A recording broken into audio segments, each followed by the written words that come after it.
Welcome to another week as we look further into this question of why do some things stick together. We narrowed it down into why do charged objects stick together, like when I rub the balloon on my head and my hair sticks to it. We did a lot of that in the last video where we were rubbing balloons with wool, or rubbed the glass rod with silk, and we watched how things that were similar repelled, how things that were different attracted. And so we looked at this phenomenon, that big fancy word, phenomenon, which describes something that is observed to occur or exist. Phenomenon. So we're looking at the phenomenon of electricity. So electricity is just energy that comes from electric charges. And electric charges, that's just a property of matter, a property of the things around us. It describes how much electricity something has. This physical property of matter causes it to experience a force, a push or a pull, and an electric field, something we'll be talking more about today. So we discovered last time when I charged the blue balloons with wool and they repelled, and then I charged the glass rod with silk and it attracted, that there's two types of charges. So now we're kind of giving those a name. So there's two types of electric charges. We have a positive charge and a negative charge. If it's neutral, that means it has no charge. And we saw last time that they kind of follow these certain laws. So there's two types of charges, but if they are the same charge, if they're charged the same way, like the two balloons were charged with wool and they repelled, they repel. So when they're charged the same way, like charges repel. That be it a positive and a positive, or negative and a negative charge repel. If they are neutral, meaning they have no charge, then nothing really happens. But if they are a positive and a negative, like that picture there, then they attract. So opposites attract, and same charges, like charges, repel. We learned about that last time. So as we continue, we're going to be learning about like these electric forces between the objects. Again, a force is a push or a pull. So an electric force is the force or that push or pull between charged objects. And we saw that, we were seeing that in our simulations with arrows. So force is denoted by arrows, and they represent the strength of the force and the directions it's going. That means that if I have a force arrow here and a force arrow here, that means that these force arrows are pointed at each other. That means that these objects are going to come together. If it was the other way, and our electric force arrows were pointing outwards, that means that they want to separate. They want to get away from each other. So this is an attractive force where they point together. This is a repelling force where they want to push away from each other. And so we notice different electric forces based off of two things. So the bigger the charge, the bigger the electric force. So as we see here in this picture, as you notice the top one, they have bigger arrows. That means that there's a bigger repelling force between the positive charges than they are in the bottom picture. That's because one of the charges in the top picture has a really, really big charge. So there's going to be a bigger force. And we know that when we see like the Van de Graaff generator and the balloon. Which one do you think has more electric charge? The balloon when I rub it with the sweater, or the Van de Graaff? The Van de Graaff has the bigger charge. Because remember, I put the pans on and it pushed those away, but the balloon doesn't really repel things like that. It's slower than that. It has a smaller force that it experiences with other like charges like it. The other thing that we know about charges is that the closer the charges are together, the greater the force.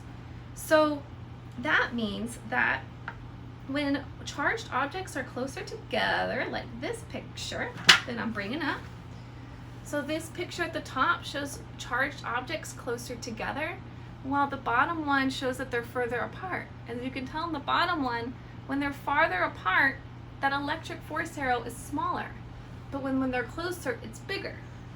We know this for a fact because if I turn this on and we do it with the tape, remember where we were watching the tape video?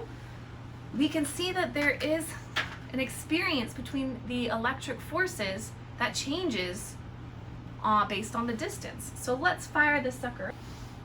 So as we get that fired up, you hear it going, I'm going to get my tape, pull out a nice long piece. I'm going to tape it.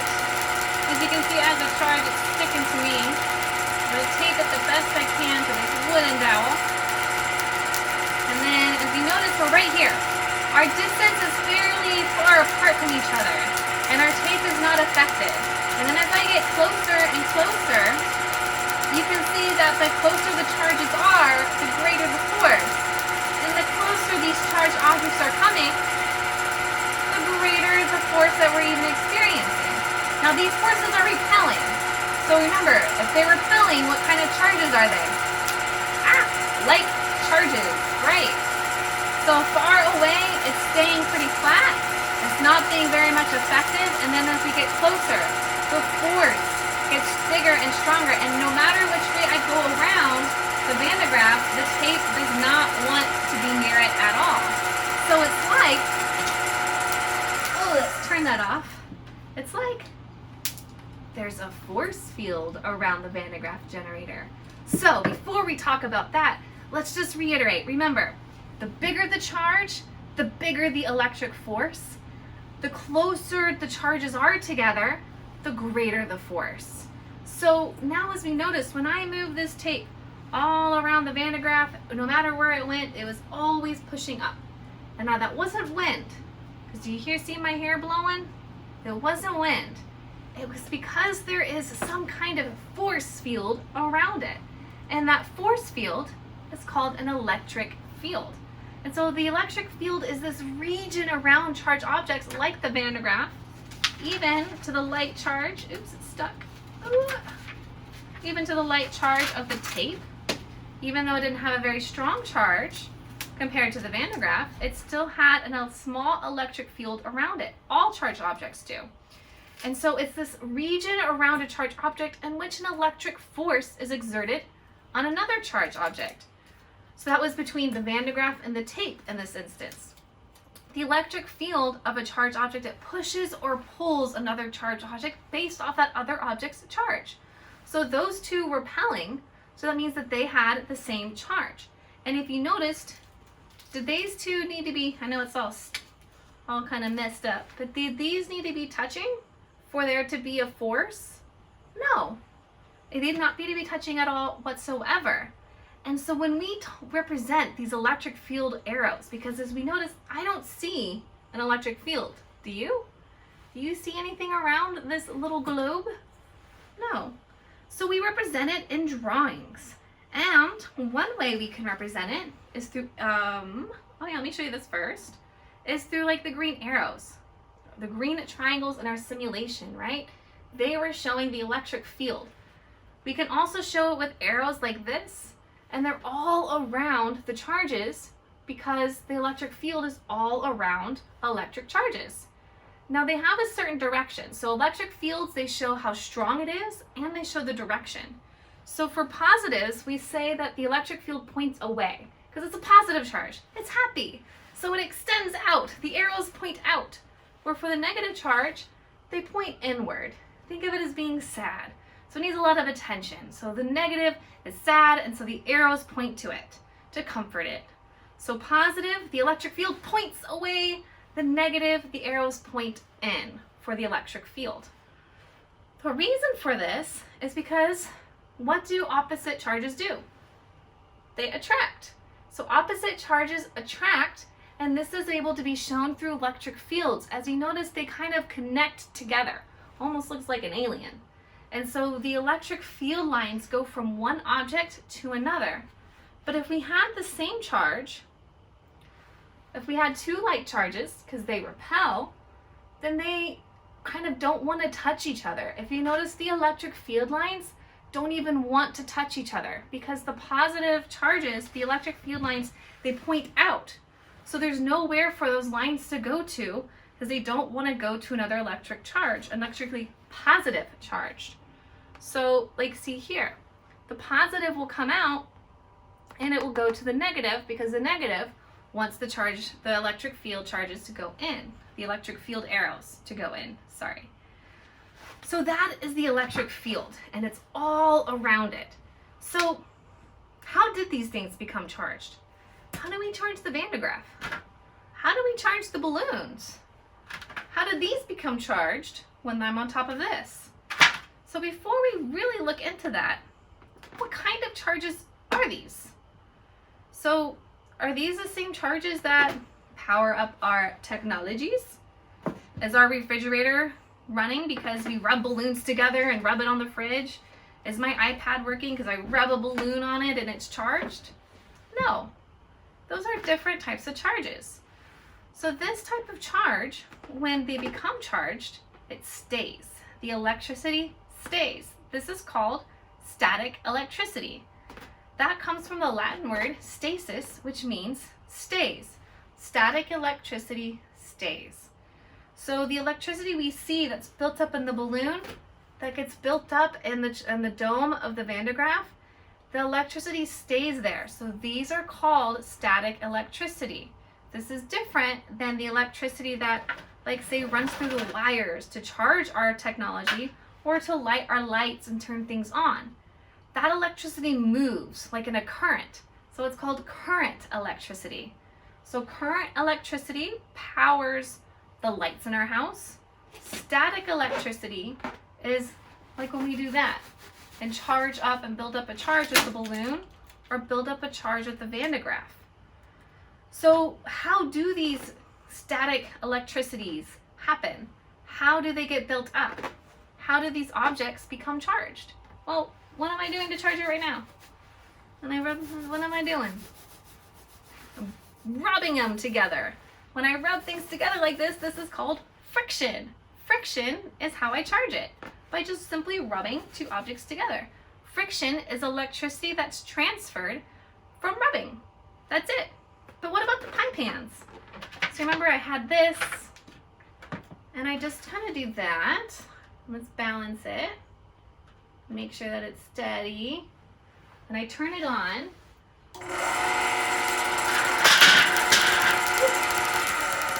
And they kind of just push off. And when they push off like that, what is that called when things repel? What does that mean about the charges? If these are repelling, that means that these two are the same charge. And then you're going to push off from the Van de Graaff. So that means that these pie pans and the Van de Graaff eventually have the same charge, and they repel. How did that happen? I wasn't rubbing the pie pans on there. They were just sitting here. So that means that the electricity was transferred just by touching. It transferred from one to the other just by being next to each other and touching each other. So this is called conduction, where electricity moves from one object to another by direct contact. Now there's another way of charging that I haven't shown, and this is a little bit more complicated to kind of understand, but it's called induction. This is where objects can become charged without even touching.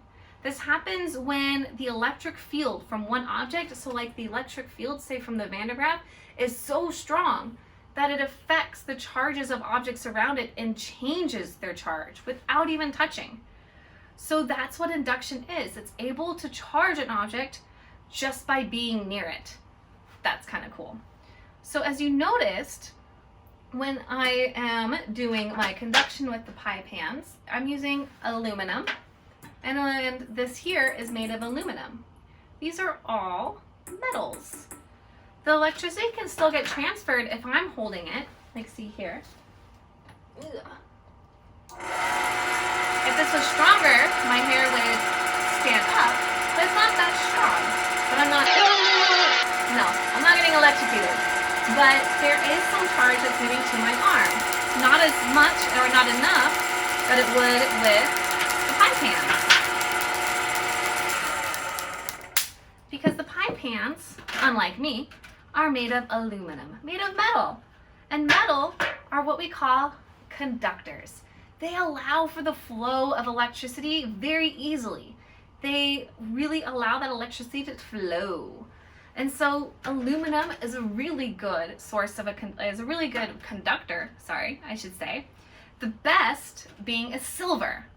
But when we charge our phones and our electrical wiring in our houses, we don't use silver because silver, well, let's see, can you guys think of an answer? It's basically because silver is expensive. That's really it. Silver is expensive. So the runner-up for silver is copper. And we use copper in a lot of wiring because it's dependable and it's a very good conductor. So not all metals are the same. They all allow that flow of electricity a little bit differently. Silver's the best. It really lets that electricity fly. Copper's the second best. And below that is aluminum. And just a fun tip, aluminum was used in electrical wiring of houses in the 70s, at least in America. And it was used because it was cheap. But however, aluminum isn't how it's made because metals are all a little different. So if you notice, like, aluminum is pretty flimsy. It also has several properties that if it's not taken care of or not put in carefully into the house, it tended to cause house fires. So people didn't want that, so we typically use copper. So then when we charge like our phones, my iPad, I use a little cable, a charging cable. But I don't like plug it in and immediately get shocked, ooh, like that, because what am I touching? What's on the outside of your cables? Plastic. Typically, it's some kind of plastic. Sometimes it's made of something else, but usually the material that's used is called an insulator, meaning that it resists the flow of electricity. It insulates the electricity. It keeps it where it is. So now we've talked about kind of these charges. So the charges we're looking at of how these objects stick together is called static charges or static electricity. Because why? Because the electricity stays in the objects. It doesn't flow. And it can be charged in three ways. Friction, where it's rubbing. It can be charged by conduction, where it's touching, where there's direct contact. Or induction, where you don't need to be touching at all to charge it. But once I charge this, will this balloon stay charged forever? It won't. The balloon or these statically charged objects, they don't stay charged forever and ever and ever and ever and ever. But why? Why doesn't this want to stay forever charged? Well, that's because objects like to be in equilibrium. Equilibrium is another big fancy word, but it's a very another easy idea. So it basically just means that objects like to be balanced. So objects don't want to be charged because they rather be neutral. They want to be zen, balanced. So they want to get rid of it. How? If this is called static electricity, and static electricity is not supposed to flow, how does it get rid of it? Let's demonstrate. So I got my Van de Graaff on. It is building all this electricity. I can feel it in the air. My hairs on my hands are standing up. And it doesn't want to be there. So where does it go? Ha! Lightning! Or static discharge. So, this static discharge is what happens.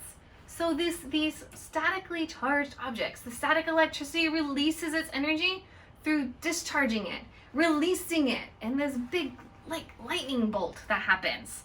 That's literally what lightning is. The phenomenon lightning is just cool static discharge. So how does lightning happen then? So we have these big thunder clouds. It's raining and these big huge clouds, and we have all these things in there and they're rubbing together, and they're getting charged by rubbing. What's that called? Friction. So we have water, ice, air, and these thunderstorm clouds, and they are all getting charged through friction, causing this big buildup of electricity.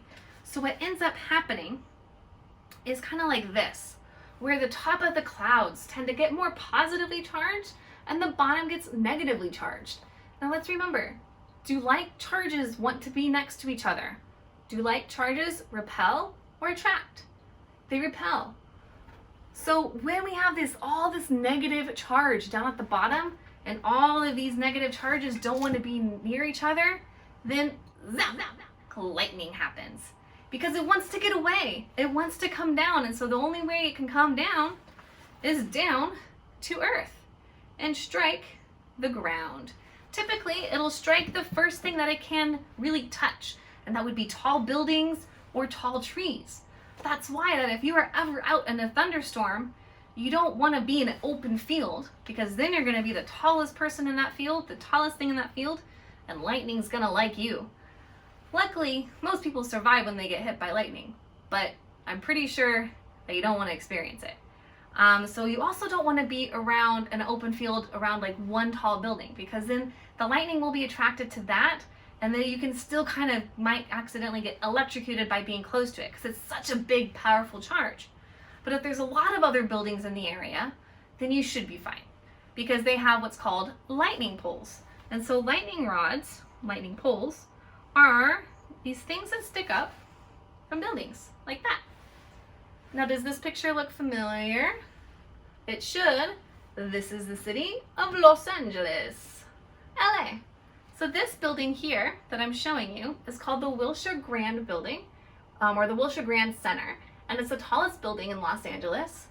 And then it has a nice big lightning rod at the top, so that the building doesn't get damaged by lightning. And so since the lightning rod's up at the top, lightning's gonna wanna come down and really hit the first thing it comes in contact with. And so that would be the lightning rod. It will come down, hit that, go down the lightning rod, down to the ground, and disperse safely out. So that's how those work. Also, talking about thunderstorms, look at these kiddos. Look at their hair. So these guys were out on a hike up in the mountains when this thunderstorm rolled in. And then they noticed their hair started to stand up. Why is their hair standing up? Why is their hair repelling? What does that mean? That means they're charged. They're also hearing kind of a buzzing from their jewelry. Their jewelry is starting to ring a little bit. And then guess what happens? Flash! Lightning strikes. That because their hair was standing up with all that charge, because there was a lot of electric charge in the air because lightning was about to strike. So if that's happening to you and you're out for some reason out in the mountains and during a thunderstorm and your hair starts to stand up and your jewelry starts to ring, chuck that jewelry and find some space, find some shelter so you don't get zapped by lightning. So that is what happened. All right, so it was a lot today. So we talked about electric fields, how they're a force field around charged objects, and they can cause attraction or repelling between charged objects without even touching. We talked about static charge, which is where electricity is built up into an object and it doesn't move, it stays. And there's 3 ways for those objects to become charged. Friction, by rubbing. Conduction, where they're transferred by direct touch or just touching. And induction, which just means you charge without having to touch it. And then we also talked about when there's so much electric charge built up on charged objects that are statically charged, it releases through static discharge, like lightning. That is it for today, and until next time, goodbye.